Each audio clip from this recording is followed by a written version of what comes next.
Salut, c'est Jonathan. Et aujourd'hui, je vais te parler du pardon.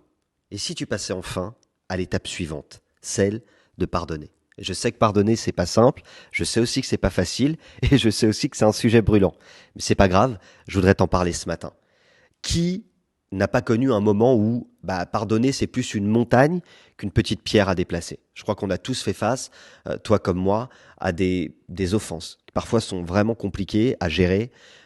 Et puis parfois, tu n'arrives pas à pardonner. Et parfois aussi, tu n'as pas envie. Parce que tu te dis, pardonner, c'est trop facile. Mais pourtant, il le faut. Et pour qu'un pardon soit véritablement authentique, eh bien, il y a des moments où il a simplement besoin d'une bonne dose de l'aide de Dieu. La Bible dit dans Matthieu chapitre 18 versets 21 et 22 que Pierre va s'approcher de Jésus et lui demander: Seigneur, combien de fois est-ce que je devrais pardonner à mon frère s'il se rend coupable envers moi? Jusqu'à 7 fois?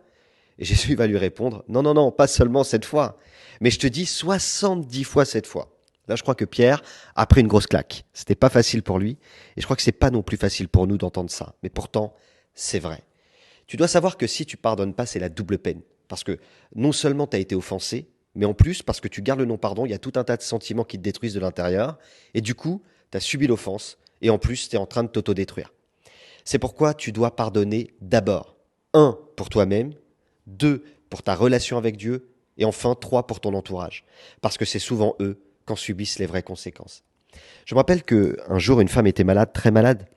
Elle avait un cancer et elle venait tous les dimanches à l'imposition des mains. Et le pasteur, il s'est dit, c'est pas possible. Il y a quelque chose qui bloque. Tous les dimanches, je prie pour elle et elle n'est pas guérie. Et puis pendant un temps de prière, le Saint-Esprit lui a montré qu'il y avait un blocage. Le dimanche suivant, il a été vers elle et lui a dit: Ma sœur, il y a quelque chose qui bloque. Est-ce que tu voudrais m'avouer quelque chose? Et elle s'est mise à pleurer.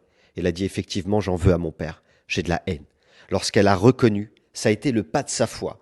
Alors, évidemment, peut-être qu'elle n'a pas pardonné du jour au lendemain, mais la décision du pardon a été prise ce jour-là. Après, ça a été peut-être des étapes, je ne sais pas. Mais peu importe, lorsqu'elle a décidé de pardonner, elle a été guérie. Alors je tiens à te rassurer, c'est pas parce que tu es malade que tu as péché. Mais ce que je voudrais te faire comprendre, c'est que parfois, dans certains cas, notre attitude, ça peut bloquer la bénédiction de manière générale. Je voudrais te donner quelques petits conseils ce matin. Le pardon, c'est un acte volontaire. Tu ne dois pas le faire par dépit. J'ai pas le choix, donc je le fais. Non, non, non. Tu le fais parce que tu as décidé de le faire. L'état de ton cœur dans le pardon compte. Donc, demander pardon, ça suffit pas. Il faut vraiment, vraiment pardonner dans son cœur. Accepter, peut-être pas d'oublier, mais de tirer un trait sur l'offense et de tourner la page. La foi, c'est important dans le domaine du pardon. Pourquoi? Parce qu'il y a certaines offenses, et je parle peut-être à une personne ce matin. Tu as été blessé fort, tellement profondément que humainement, c'est pas possible de pardonner. Que Dieu augmente ta foi ce matin, parce que tu dois pardonner, et Dieu va t'en donner la capacité.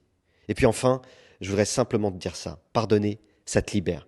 Ne reste pas oppressé par de mauvais sentiments. Tu dois avancer pour toi et pour ceux qui t'entourent. N'oublie pas, Dieu a mis son potentiel en toi.